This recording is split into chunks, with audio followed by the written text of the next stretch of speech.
For more than a century, Arsenal's identity was built on tradition. I need hardly say how pleased I am we have won the cup this afternoon. From Herbert Chapman's vision to the double winning side of 1971. Oh, Charlie George, who can hit him! Oh, Rodrigo! Charlie George! Arsenal became one of English football's great institutions.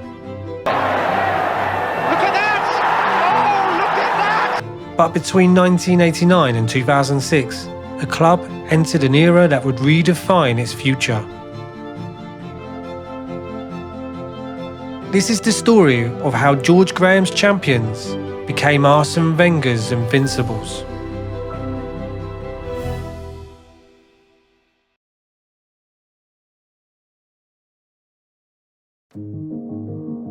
In 1989, Arsenal arrived at Anfield on the final day of the season, needing to beat Liverpool by 2 goals to win the league title. What followed was one of the most remarkable endings to a season in English football history. Behind it, Adams has made a darting little run in there, and Smith! And Arsenal have scored! That will be their last attack.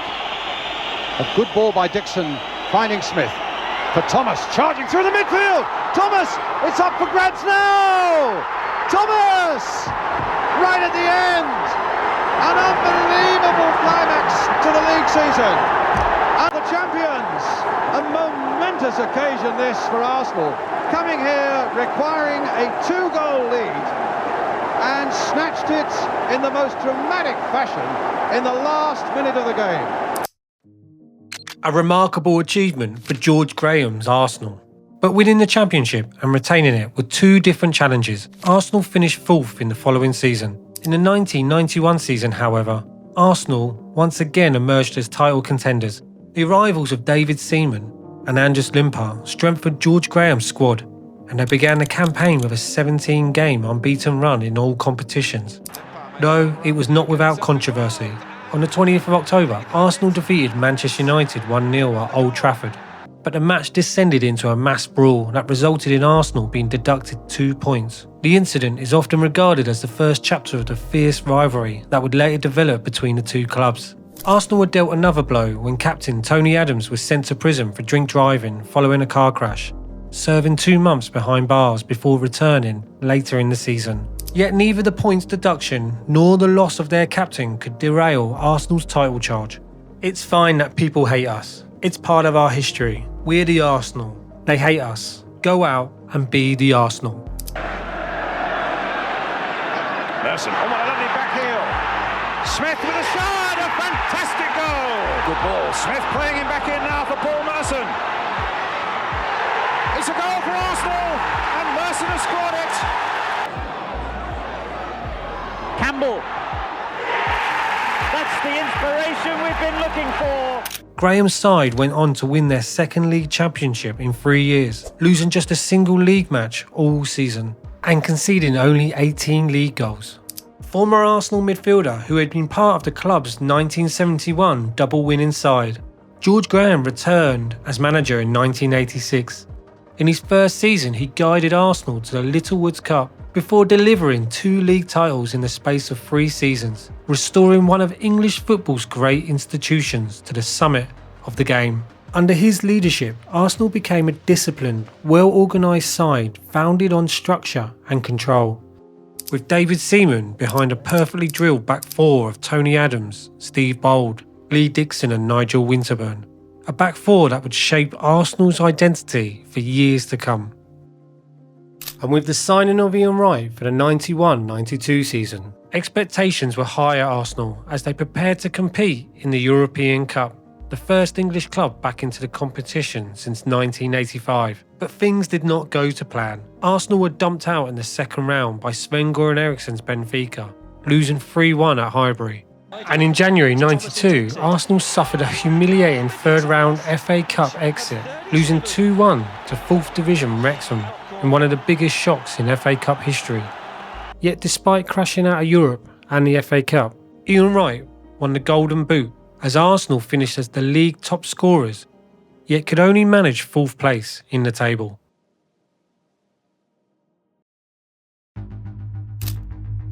English football entered a new era with the introduction of the Premier League, and George Graham responded by placing an even greater emphasis on defensive organisation. But the balance was lost. Arsenal slumped to 10th in the table from being the highest scoring team the previous year. Their attacking output collapsed and they became the lowest scoring side in the division. The team's pragmatic style soon earned them the infamous boring Arsenal label. However, in the Cups, Arsenal found success. They knocked out arch-rivals Tottenham 1-0 in the FA Cup semi-final thanks to a Tony Adams header, before beating Sheffield Wednesday in both domestic finals. They won 2-1 in the League Cup, then lifted the FA Cup. It's there! It's in! It's there! Arsenal complete the unique double. The League Cup and the FA Cup in the same season. Arsenal would be back in Europe for the 93-94 season, but first came the Charity Shield. They found themselves 1-0 down before Ian Wright produced a superb equaliser to force a penalty shootout. Ian Wright!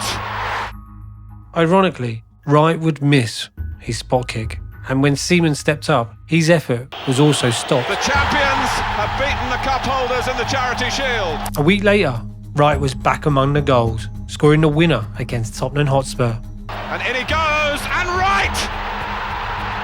This time around, Arsenal finished 4th in the league, and for much of the season looked the most likely side to challenge Man United's dominance. But the real success came in Europe. After overcoming Torino in the quarter-finals, Arsenal faced a strong PSG side in the semi-finals. Header! And Arsenal have scored! Ian Wright's goal earned the Gunners a valuable 1-1 draw in Paris, leaving the tie finally balanced ahead of the second leg at Highbury. Dixon looking to measure up across, gets one in. It's a goal there! It's Kevin Campbell! And with the Gunners closing in on a final, they were about to lose a key player. Well, is this going to be a yellow card for Ian Wright? I think it is. And that would mean he's out of the final. Arsenal had reached the final of the Cup Winners' Cup, which will be played in Copenhagen. But they would have to do it without two key players. Ian Wright was suspended and John Jensen was ruled out through injury. We're torn, our hearts are being torn out. Every second. It's the saddest day of my life. Easily. Awaiting them were defending champions Parma, a side packed with talent, with players such as Faustino Asprilla, Thomas Brolin and Gianfranco Zola. The Italians were clear favourites, and Arsenal were forced on the back foot for long periods and rode their luck at times. Homing in here, the inside of the post. But when the opportunity came, they took it. It falls for Smith. Oh! Against the odds, Arsenal had beaten the holders to win the Cup Winners' Cup, ending a 24-year wait for European silverware.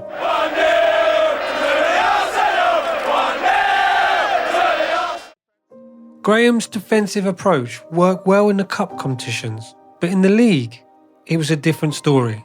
Arsenal started the 94-95 season poorly, and matters got worse when Paul Merson was sidelined for 3 months after entering rehab for drug and alcohol addiction.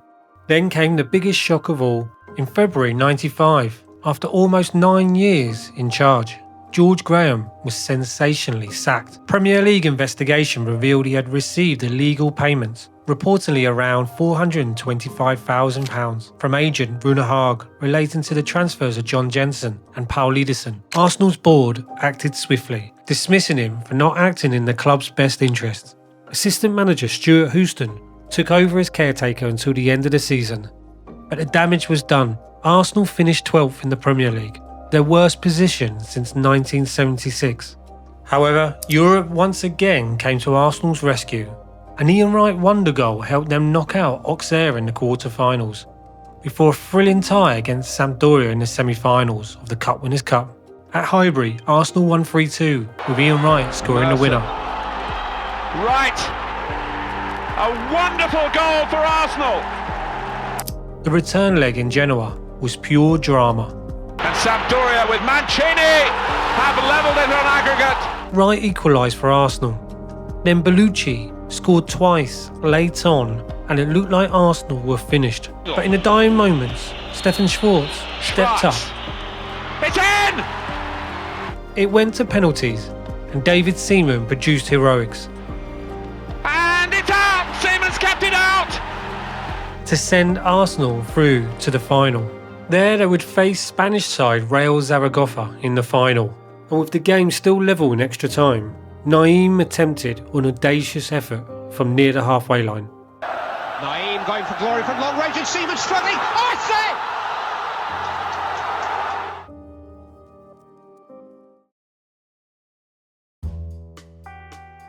The summer of 1995 saw former Bolton manager Bruce Rioch take over at Highbury. His first moves in the transfer list was bringing back former England captain David Platt from Sampdoria and Dutch maestro Dennis Bergkamp from Inter Milan. It was a clear statement of intent, especially the signing of Bergkamp. Though he had struggled to adapt to Italian football, his arrival was still regarded as a major coup for Arsenal. Not everyone was convinced. Some pundits questioned whether Bergkamp could cope with English football. Stuart Pearce even suggested that Liverpool had got the better deal by signing Stan Collymore. And Bergkamp's start in England did little to silence the doubters. But on matchday 7, he got off the mark with a brace against Southampton. Bergkamp! He's got within range! And the Dutchman would go on to enjoy an impressive first season in England, scoring 16 goals in all competitions. While Arsenal were never able to challenge champions-elect Manchester United for the title, there was still one final objective to achieve. On the final day of the season, the Gunners secured qualification for the UEFA Cup, thanks to the Dutch maestro. 1-1 isn't good enough. Bergkamp! Oh, it's a beauty! Highbury is ecstatic! Behind the scenes, however, tensions were mounting. Rioch had clashed repeatedly with star striker Ian Wright, who handed in a transfer request, and growing disagreements with the board, particularly Vice Chairman David Dean, over transfers and recruitment created a widening rift. Following the George Graham scandal, Arsenal had tightened their control over transfers and finances. This left Rioch with less power than his predecessor and frequently put him at odds with the club's board. Just a week before the start of the 96-97 Premier League season, Arsenal sacked Rioch, stating the decision was in the club's best long-term interests. Arsenal have today released Mr. Bruce Rioch from his position as manager of the club. Chairman Peter Hillwood stated that the board had decided that it was in the best long-term interests of the club that Mr. Rioch should leave now. The club have identified a successor and expect to announce the new appointment shortly. While the press shortlisted big names like Johan Cruyff, David Dean already had one man in mind: Arsène Wenger. Dean had first met Wenger in 1989 during a visit to Highbury and had been impressed ever since. When George Graham had left, then we had the hiatus period where Stuart Houston took over, and I remember Arsène Wenger had come over and was actually staying at my house, and he'd come to see a game.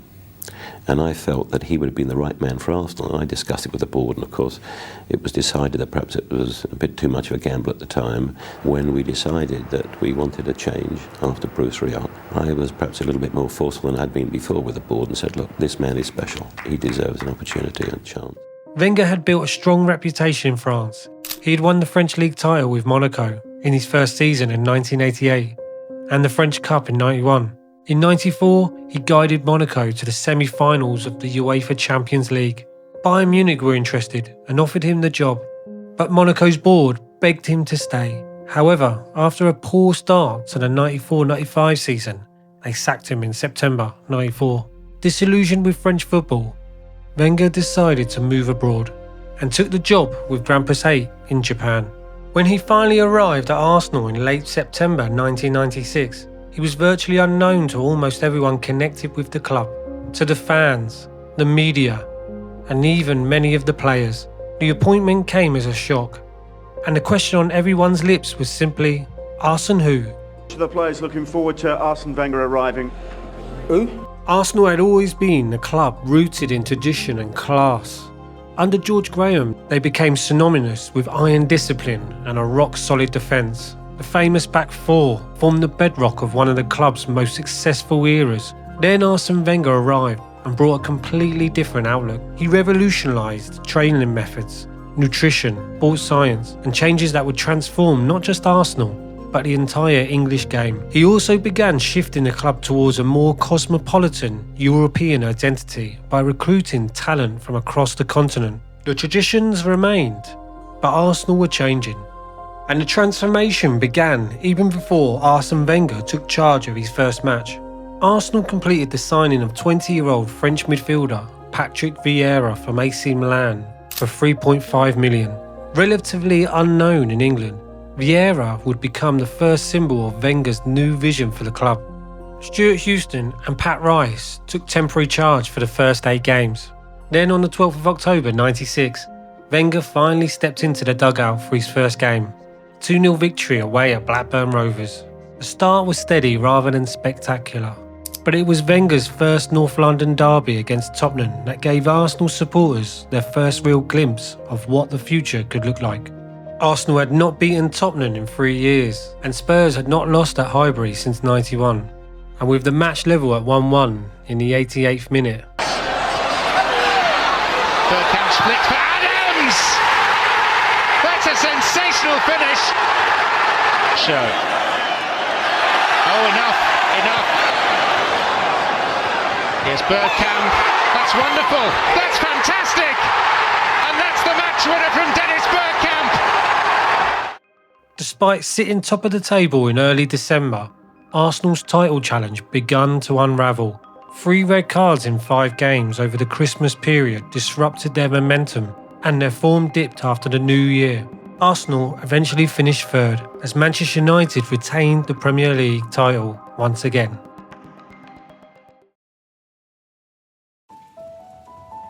Now with a first full summer at Highbury, Wenger began reshaping the squad. He brought in Marc Overmars from Ajax and Emmanuel Petit from Monaco. Also set for a larger role was 18-year-old Nicolas Anelka, who had joined Arsenal the previous winter. Anelka's arrival had not been without controversy. Arsenal believed the new Bosman ruling entitled them to sign the teenager on a free transfer, while Paris Saint-Germain argued the ruling did not apply to players under the age of 24. £500,000 fee was eventually agreed, and Wenger will opt for the 4-4-2 for the new season. The Gunners made an unbeaten start to the campaign, recording 6 wins and 6 draws from their opening 12 league games. Along the way, Dennis Bergkamp produced a memorable hat-trick against Leicester City. For Bergkamp, and Dennis Bergkamp! What a goal! While Ian Wright scored a hat-trick of his own against Bolton Wanderers to become Arsenal's all-time leading goalscorer. He is now Arsenal's all-time greatest goalscorer. 179 goals for the club. At Highbury, we've had some fantastic times. The fans have been great to me from day one. I know everybody's heard it all before, but I have to say, they've been fantastic, and I think they even sucked the goals in for me today. It's brilliant. The next major test came against reigning champions Man United, but relations between the two managers had already become strained. The previous season, Wenger had questioned the fixture schedule, suggesting it favoured United. Ferguson had not taken kindly to the accusation. Remarks by Arsène Wenger today, your reaction? Well, Arsène Wenger seems to have a comment every week, and he's had a go at Manchester United several times this season now. He must have a problem with this. Arsène Wenger's been in Japan. He doesn't know anything about English football. He's unaware of the demands of our game. This was the moment for Arsenal to show whether they could truly compete with the very best. The game started extremely physical, full-blooded challenges flying in from both sides, and Arsenal took a commanding lead. And Anelka has a go and scores! Comes out to Patrick Vieira! That's another really special goal! Although Teddy Sheringham scored twice for Man United to level the score. And with just 7 minutes remaining, and Platts! What a story! The impressive win at Highbury was followed by a dip in form during the festive period, and by game week 20 they sat in 6th place, 10 points behind leaders Man United. But they would turn things round in the new year, going unbeaten in their next 9 matches and steadily climbing the table. And by the time the return fixture came around at Old Trafford in March, the gap stood at 9 points, though Arsenal had 3 games in hand. A win here would put the title race firmly in the Gunners' hands, and Arsenal had chances in the first half, and Overmars would seal it in the second. Oh, it's Overmars! He's done it this time! Arsenal didn't look back. They went on to win the next 7 league games. What a cracker from Patrick Vieira! Could it be 4 for Arsenal? It can! What does he want? Petit! That's what they wanted. And with 3 matches remaining, they needed just 1 more victory to seal the title. It was fitting that it came at Highbury against Everton on the 3rd of May. The Gunners produced a commanding 4-0 win to clinch the Premier League crown. They've got Overmars taking on Watson. And it's a goal! Overmars. He's going to roar past Watson here. Wonderful, wonderful goal! The afternoon was capped by a moment of magic from the centre-back pairing. A pass from Steve Bold sent Tony Adams surging through, and the captain finished in style. Through by Steve Bold, would you believe it? That sums it all up. Arsenal were champions of England, and Arsene Wenger had become the first foreign manager to win the Premier League. The Gunners then went on to beat Newcastle comfortably in the FA Cup final to complete the domestic double, the first since 1971. They have done the double. They are Arsenal.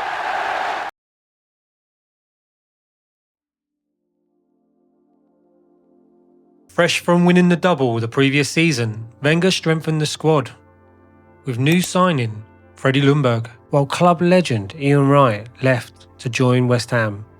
Arsenal made an indifferent start to the league campaign, but they had beaten Man United 3-0 in the Charity Shield and then again 3-0 in the league. And what a way to start your Arsenal career. Replacing Wright, however, proved difficult. For almost 7 years he had been Arsenal's main source of goals, and Wenger was keen on Leicester's Emile Heskey, but Leicester refused to sell, and a deal for Patrick Kluivert came close but collapsed over the fee.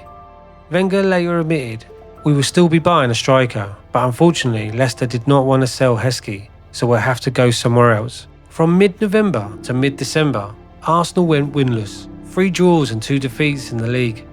And at the same time they were competing in the rebranded UEFA Champions League for the first time. To boost attendances, they were allowed to play their home games at Wembley Stadium. But the campaign was disappointing. They struggled against Dynamo Kiev, who had Shevchenko and Rebrov, and also lost to Lens, eventually finishing 3rd in the group and crashing out before Christmas. Wenger summed up the frustration. "Perhaps we gave our fans too much by winning the double. Once you've eaten caviar, it is difficult to go back to sausages." In January, Arsenal finally bolstered their attack by signing Nwankwo Kanu, providing competition and cover for Nicolas Anelka and Dennis Bergkamp. Yet within weeks, the Nigerian found himself at the heart of controversy. In the FA Cup 5th round against Sheffield United, the visitors kicked the ball out for an injured player, and following the unwritten rule that the opposition should return possession, Ray Parlour threw the ball back, only for Kanu to chase it down and cross for Mark Overmars and steal the winner. Sheffield United were furious. Manager Steve Bruce led the protests, and in a remarkable gesture, Arsenal's vice-chairman David Dein and Arsene Wenger offered a replay. The first time in FA Cup history a match was replayed under such circumstances. We didn't want to cheat. And Kanu didn't want to cheat. He just didn't know why. Nobody was there. But Ray Parlour wanted to give the ball back. So the best we can do now is to offer to replay the game. I passed the ball and we scored. So for me, I didn't know that the man was injured. So I just saw the ball and then I passed the ball and it was a goal. So for me, it's a big mistake. 10 days later, Arsenal won the rearranged tie 2-1. Meanwhile, in the league, Arsenal had embarked on a 19-game unbeaten run and fought their way back into the title race. And Ray Parlour. Dixon, early cross. Oh, the flick from Kanu, phenomenal. And with just 2 games remaining, they were top of the league, level on points with Manchester United, and both clubs were still alive in the FA Cup. A second double was suddenly very much on. Two giants met in the FA Cup semi-final at Villa Park. The first game ended in a draw, forcing a replay. And in the dying minutes of normal time in the second match, Arsenal won a penalty, and Dennis Bergkamp stepped up. Cup semi-final replay. Bergkamp and Schmeichel has saved it. Gets past Vieira, past Dixon, who comes back at him. It's a wonderful run from Giggs. Sensational goal from Ryan Giggs.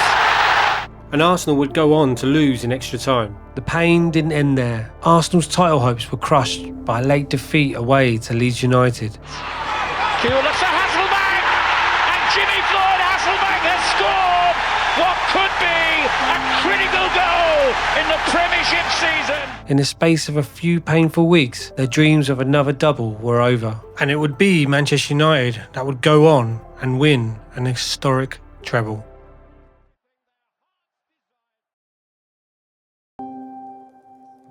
Arsenal said goodbye to a long-standing partner as JVC's sponsorship ended. In came Sega with a 3-year deal worth 10 million, a new look for a new campaign. Yet the biggest story was in the transfer market. Nicolas Anelka wanted to leave for Real Madrid. Wenger was not only shocked, he felt the players' brothers and agents were acting improperly by pushing for the move. The manager even called for a FIFA investigation into illegal approaches made by other clubs. Eventually, the deal was finalised. A £23 million transfer to Real Madrid. Arriving in the opposite direction was Croatian striker Davor Suker. However, Arsène Wenger had identified his long-term vision, a young Frenchman who had endured a difficult time in Serie A at Juventus. His name was Thierry Henry. Wenger had given the teenager his professional debut at Monaco back in 1994, and years later, the two crossed paths again on a flight to Paris. Henry later recalled, "I told him I would love to join Arsenal," and Henry signed for the Gunners for £11 million.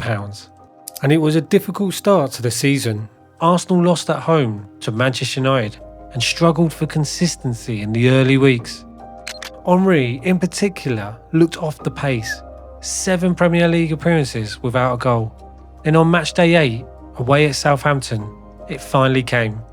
There were highlights amid the inconsistency. A memorable Canu hat-trick helped Arsenal come from 2-0 down to beat Chelsea 3-2 at Stamford Bridge. It's Canu, what's he going to do? Oh!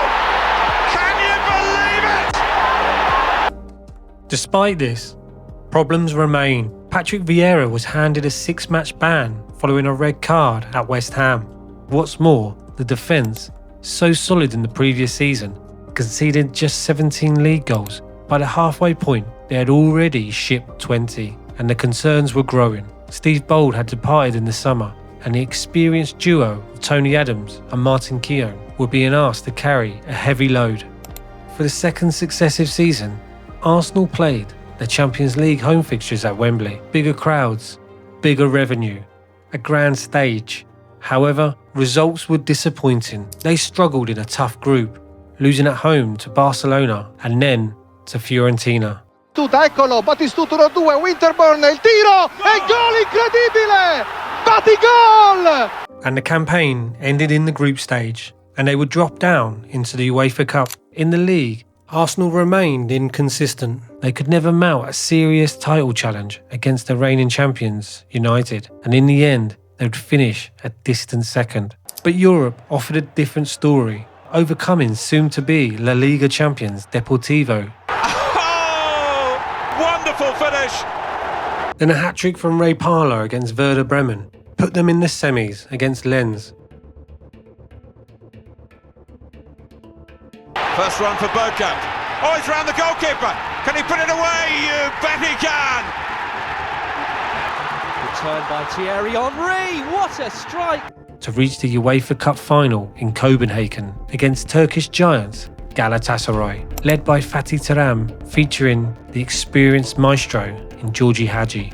And on the 17th of May 2000, Parkin Stadium, a tight and hard-fought final. The game remained goalless through normal time and extra time. Henry and Keown both came close. Hadji was sent off for Galatasaray and it went to penalties. Arsenal stepped up, yet fortune was not on their side. And Galatasaray become the first team from Turkey to win a European competition. The summer brought another wave of change at Highbury. Mark Overmars and Emmanuel Petit both departed for Barcelona, while Nigel Winterburn and Davor Suker also moved on to West Ham. In came fresh reinforcements. Lorraine arrived from Mallorca, Edu from Corinthians, and two key French signings, Sylvain Wiltord, a club record signing, and Robert Pires from Marseille, after moving swiftly to beat off interest from Real Madrid. Pires later recalled, "Arsene told me Overmars was leaving, and that I was the only player he wanted to replace him." Yet discipline remained Arsenal's biggest weakness. On the opening day of the season, Patrick Vieira was sent off during a defeat at Sunderland. Worse still, Wenger became involved in an altercation with the fourth official in the tunnel. He was later found guilty by the FA for threatening behaviour. And in the following match, a win against Liverpool, Vieira was sent off once again. Despite the early chaos, a young Arsenal graduate was breaking through in Ashley Cole, while Thierry Henry continued to shine as the star of the team. On the 1st of October, Henry produced a spectacular goal to defeat United at Highbury. Henry! What a goal! But by February, Arsenal still had plenty work to do to close the gap on United at the top, and their hopes of winning the Premier League suffered a crushing blow. With Tony Adams and Martin Keown both out injured, Arsenal travelled to Old Trafford and were dismantled 6-1. Scores his second. Dwight York! Keane, 4! Goes near post. Manchester United 6. Arsenal 1. Afterwards, Wenger admitted, "We are not in March yet, and the season is already over. I cannot be proud of that. This hurts." And Europe offered little consolation. Arsenal reached the Champions League quarter-finals before losing to Valencia, and their final chance for silverware came in the FA Cup final against Liverpool. Arsenal controlled much of the match and deservedly led through Freddie Ljungberg. Stretched out, it's Ljungberg going all the way through. Freddie Ljungberg! But in the closing minutes, Michael Owen turned the match on its head. Back on that goal line, it's Owen! Look at the pace here of Michael Owen again. It's there! It was another painful ending. 3 years had passed since the Gunners have won a major honour. The summer of 2001 threatened to unravel before it had even begun.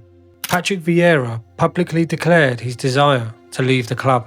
"I need to leave because I want to win more trophies. I do not honestly see Arsenal finishing in the top 5 in the league, and you can forget the Champions League." Yet behind the scenes, David Dein and Arsène Wenger were working on a transfer that nobody saw coming. In one of the most audacious moves in English football history, Arsenal signed Tottenham captain Sol Campbell on a free transfer. It was a remarkable coup and exactly the defensive reinforcements Wenger had been looking for. The season got off to a flying start. The Gunners would hammer Middlesbrough 4-0 on the opening day. And Thierry Henry summed up the mood, giving the teenager his professional debut at Monaco back in 1990.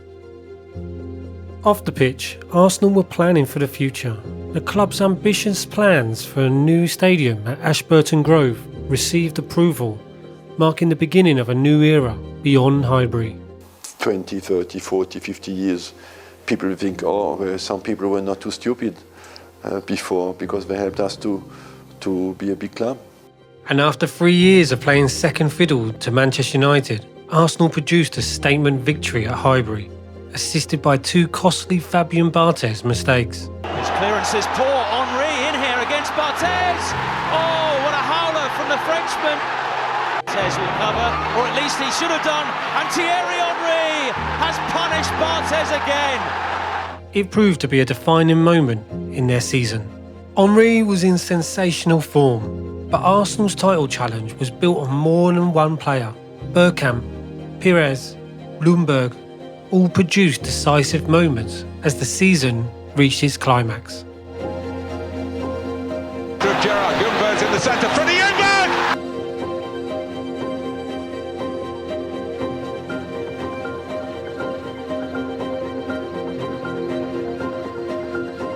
That's magnificent! That is an outstanding goal from a magnificent player.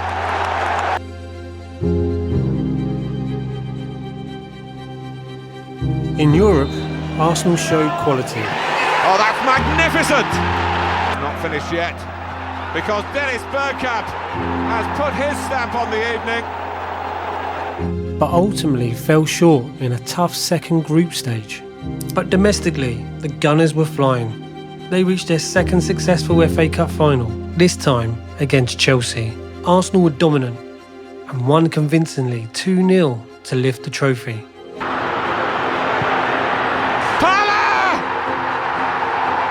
It's a vintage FA Cup. Ljungberg, he's got the better of Terry. Freddie Ljungberg! Robert Pires was named Football's Writer of the Year, while Thierry Henry claimed the Premier League Golden Boot. Arsenal were handed an historic opportunity to be crowned the Premier League champions at Old Trafford. And Ljungberg, he's in again, pushed out by Bartes. Wiltor! Arsenal are the champions. They've taken the title away from Manchester United. They've done it here at Old Trafford, and they have done the double. Arsenal had done the double again, and it was a fitting farewell for two legends. Lee Dixon, after 15 years of loyal service, and Tony Adams, the captain, the embodiment of Arsenal for 19 years. Both walked away as champions. Highbury to Mr. Arsenal, but there has never been any doubt about Tony's devotion to Arsenal Football Club, nor the Arsenal fans' devotion to him.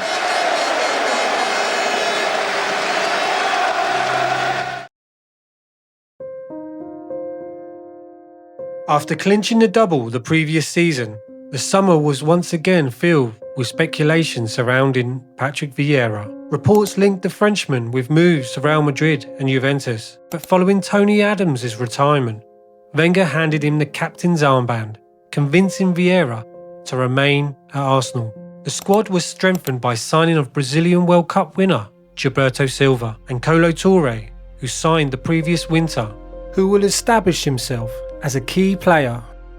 With a new badge and sponsor for the season ahead, Arsenal started the new campaign in dominant fashion. Before the home win against Bolton in September, Wenger made a bold declaration. It is not impossible to go through the season unbeaten, and I can't see why it's shocking to say that. Press labelled him arrogant to even mention it, but the team looked more than capable of delivering. A week later at Ellen Road, Arsenal produced a masterclass, thrashing Leeds 4-1. It saw the Gunners break Nottingham Forest's long-standing record of 22 consecutive away league matches without defeat. Wenger hailed the performance as edging nearer to perfection, comparing his side to the great Ajax team of the 1970s. We are playing great total football. Danger comes from everywhere. Even the Leeds manager, Terry Venables, was full of praise. Not seen anything as good as that. And Arsenal would travel to Everton, unbeaten in 30 league matches, but a 16-year-old Wayne Rooney brought that remarkable run to an end. Fancies his chances. Oh, brilliant goal! A brilliant goal! Remember the name, Wayne Rooney! In Europe, they reached the second group stage, which began with a brilliant Thierry Henry hat-trick away to Roma. For Thierry Henry, and Thierry Henry has scored again. It is Thierry Henry. It's a hat-trick! A brilliant Champions League hat-trick! But 4 consecutive draws left qualification hanging in the balance before defeat to Valencia ended their campaign. And domestically, Arsenal had surrendered an 8-point lead by the end of March. In April, a crucial showdown with Manchester United at Highbury would prove decisive. Van Nistelrooy, that's brilliant! Rude Van Nistelrooy gives Manchester United the lead. Oh, it's in. It's 1-1. That's what matters for Arsenal. Well, that's a lovely ball. And here's the chance to go in the lead, and Henry has taken it. As Solskjaer crosses, it's a great ball in. Ah, what a game this is. It's yet another red card. The 48th player sent off in the 7 seasons since Arsene Wenger took control. The 4th Arsenal player dismissed this season. The draw had shifted the balance of the title race, and Arsenal could no longer afford another slip. But defeat to Leeds United at Highbury in May proved fatal. May well have snatched the victory here. Manchester United may well have won the Premier League title. Arsenal did, however, retain the FA Cup, defeating Southampton 1-0 in a largely forgettable final. Arsenal, and Perez surely, goal! But the celebrations fell flat. The promise of the opening months had faded, and Wenger's bold unbeaten prediction remained unfulfilled. Yet he was not about to back down from that belief. The summer of 2003 changed English football forever. Chelsea was sold to Russian billionaire Roman Abramovich for 140 million, the biggest takeover in British football history at the time. The new owner made a massive splash in the transfer market and even tried to prize Thierry Henry away from Arsenal. Arsenal vice chairman David Dein was not amused. He remarked that Abramovich had parked his Russian tanks on our lawn and is firing £50 notes at us. And the Gunners made a key change of their own. Club legend David Seaman had left the club, and in came German international goalkeeper Jens Lehmann. And with that move, Arsène Wenger had now completely rebuilt his defence. The back five he inherited was gone. This was finally his own. And for Thierry Henry, he arrived into the new season hungry for more.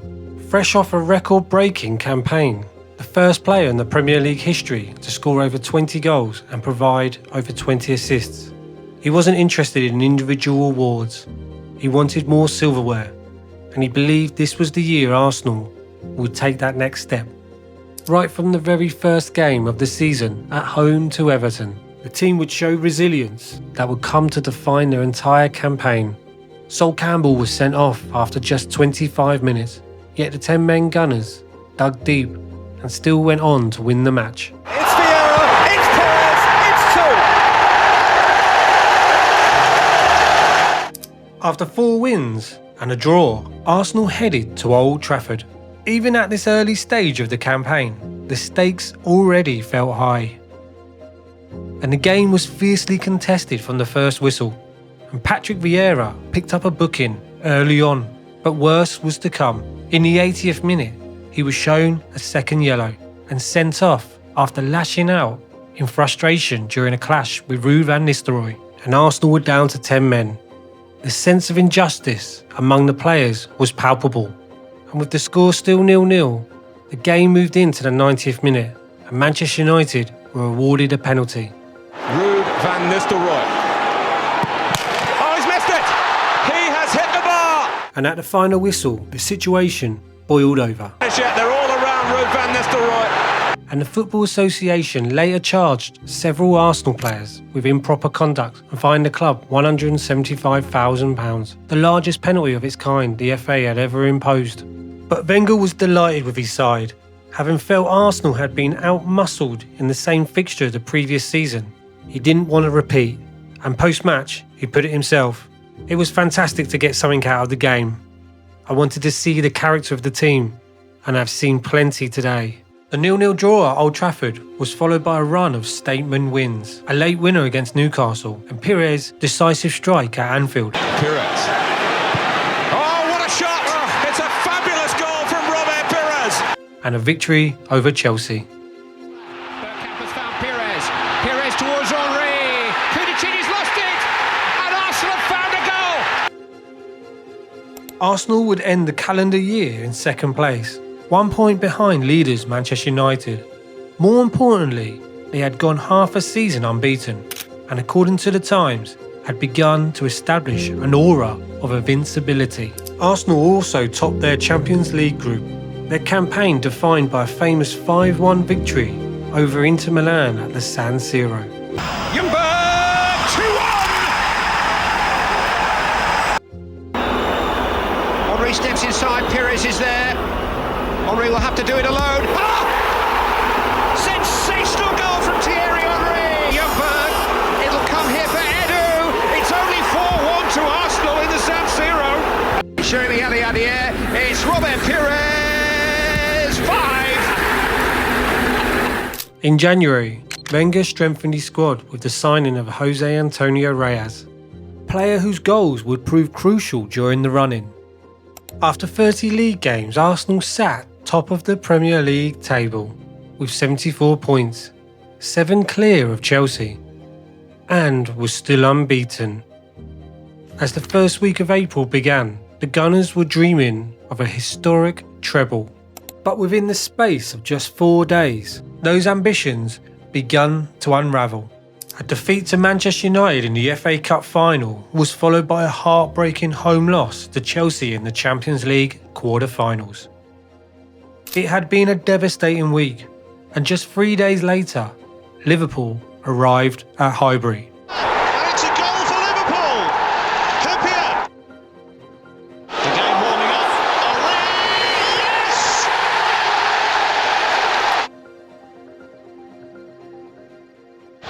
Gerrard, great ball. Owen!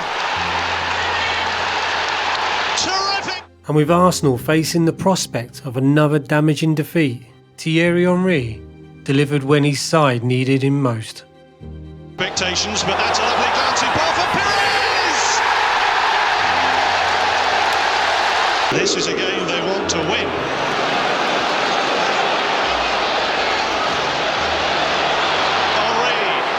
Sidestepping one, sidestepping two! That is brilliant!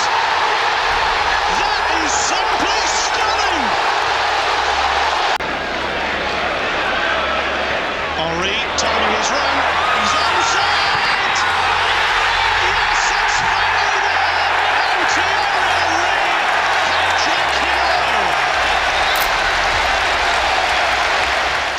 hero! Arsenal's unbeaten league run continued.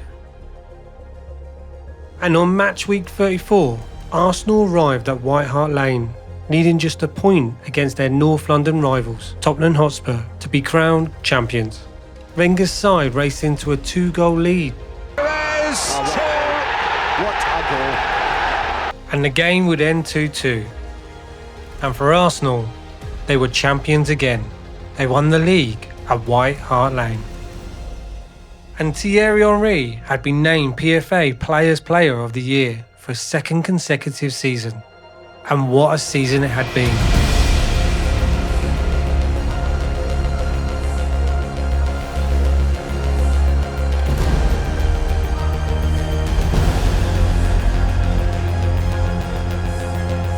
But this was far more than one man. Wenger had assembled one of the finest sides English football had ever seen, and with 4 league matches still to play, another achievement remained within reach. Wenger made it clear what now motivated his side. Now you can become immortal. And with 2 draws and a win, left Arsenal 1 match away from history. And on the final day against Leicester City, they fell behind. Wasn't in the script, was it? But as they had done so many times before, they found a way back. Magic ball from Bergkamp to Patrick Vieira! The captain, fittingly, gets the goal. The final whistle confirmed what no team in the Premier League era had achieved before. One of the greatest achievements since English football began. Arsenal have gone through an entire league campaign without losing. The first time it's happened for over 100 years. Arsenal's name has a place in the sporting record books for all time, and what they've done this season will be talked about for as long as football is played.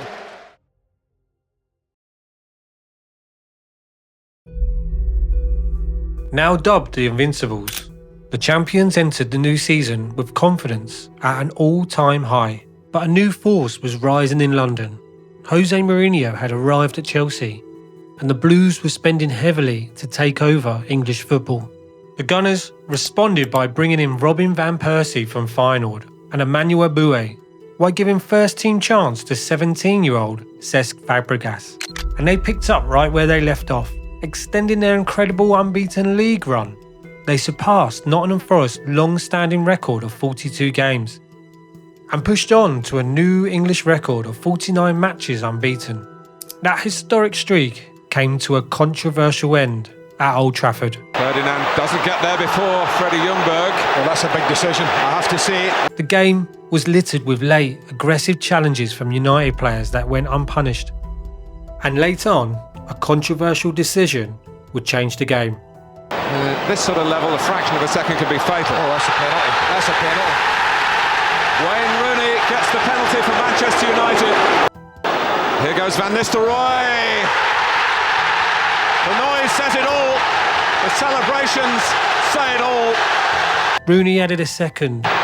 Here's Rooney! And just like that, the unbeaten record had ended.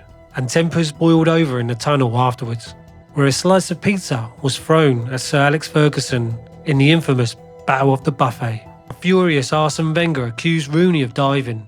Out from nowhere, Riley has decided the game like he can do it at Man United. We know that. I don't think there was any contact at all. And if you look well at the images, even Rooney told our players that nobody touched him. He was later fined £15,000 by the FA for suggesting Ruud van Nistelrooy was a cheat.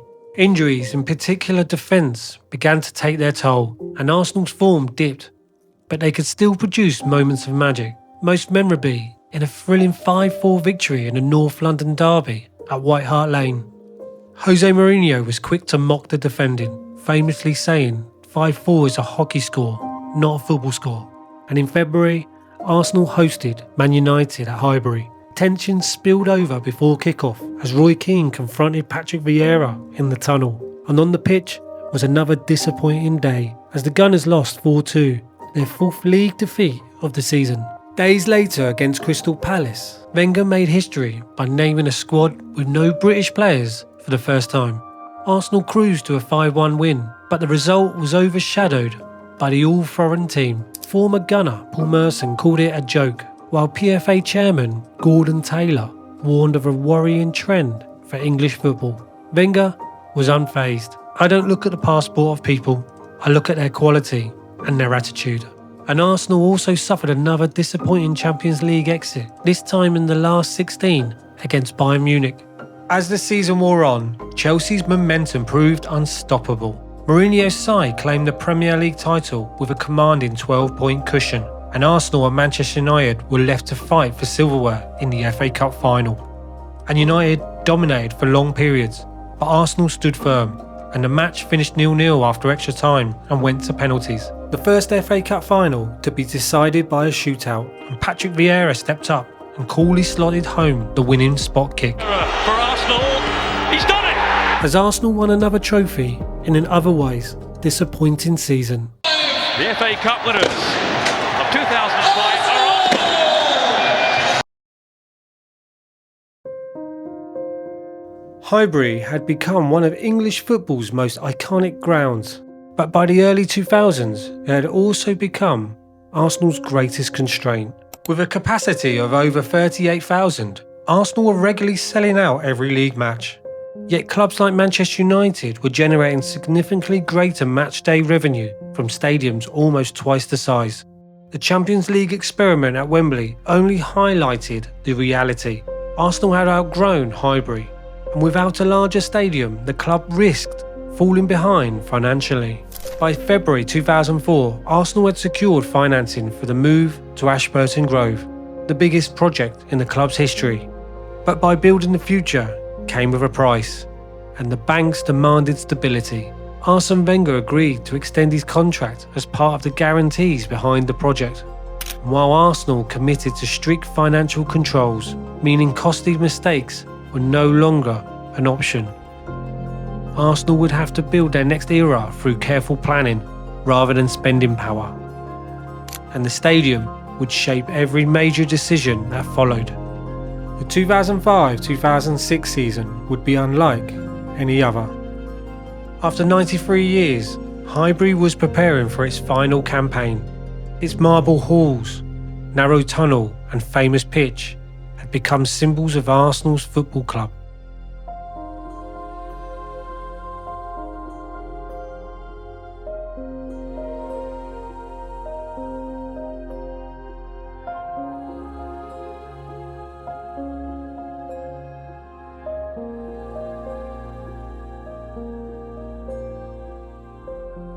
For generations, this had been Arsenal's home, and to mark the occasion, the club wore a special dark red shirt inspired by the colours worn during its first season at Highbury in 1913. But the financial realities ahead were already influencing decisions on the pitch. Patrick Vieira had spent 9 seasons at Arsenal, but at 29 years old, and with his transfer value still high, and his wages among the club's biggest, the decision was made to sell their captain to Juventus.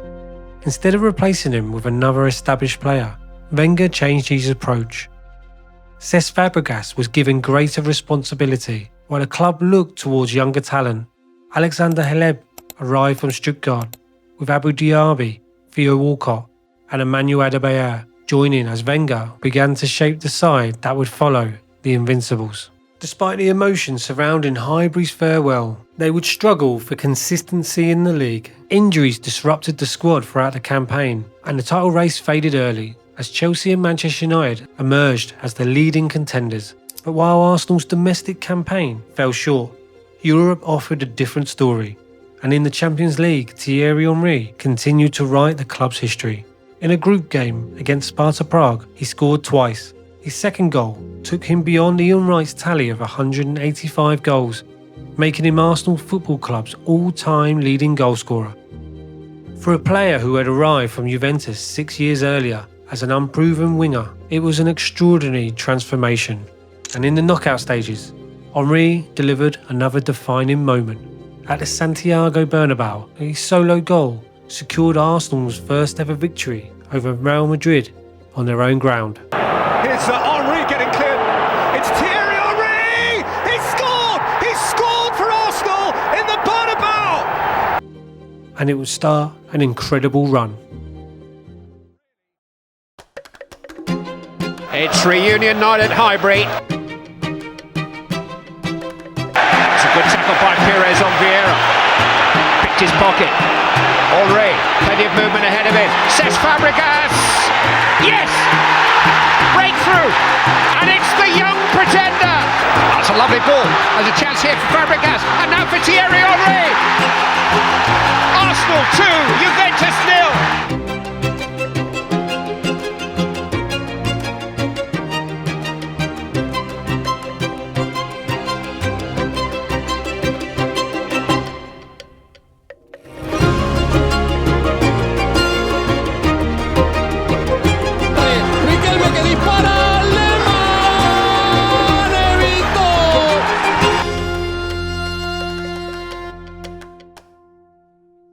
Arsenal had reached their first Champions League final, and they had done it through the foundation that defined the entire campaign, the strongest defence in the competition. But before the final in Paris, however, there was one final afternoon at Highbury. The final league match against Wigan was not simply another fixture. It was the last time Arsenal would walk out of their home of 93 years, and victory would secure Champions League qualification for the following season, while Dennis Bergkamp would make his final appearance for the club before retiring. And fittingly, Thierry Henry provided the perfect farewell, scoring a hat-trick in Highbury's final game. Thierry Henry achieves his name will be forever associated with Highbury, and on the last day here he has a hat-trick. The king of Highbury. With the league finished and Champions League qualification secured, Arsenal travelled to Paris to face Barcelona with a chance to compete an unforgettable ending.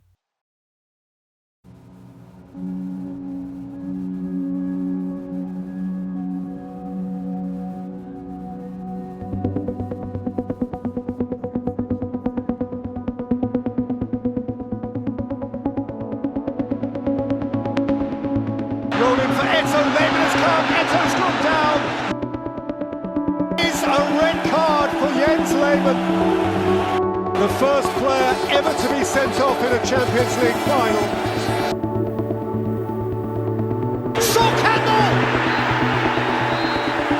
Arsenal have stolen a lead in Paris.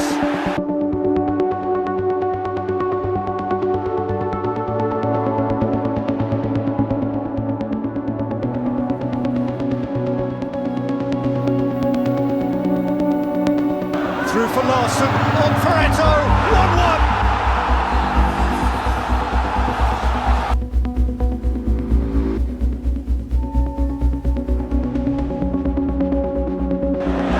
Belletti! 2-1 Barca! They've turned it right round in a flash! Barcelona got there in the end.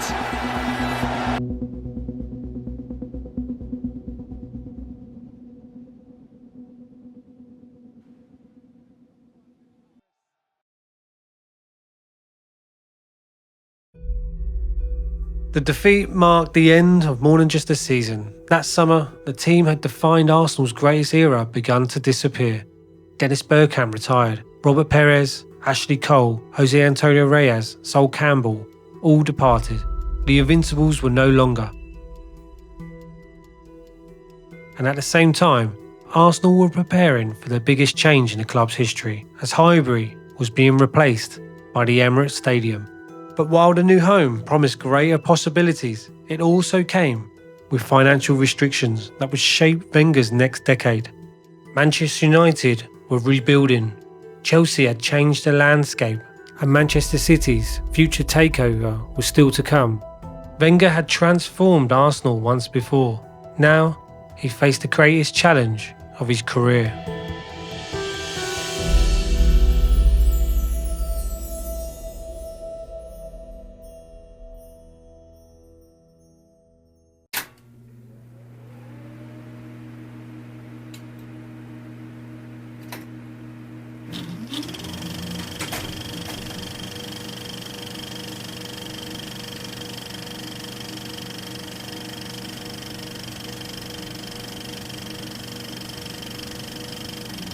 you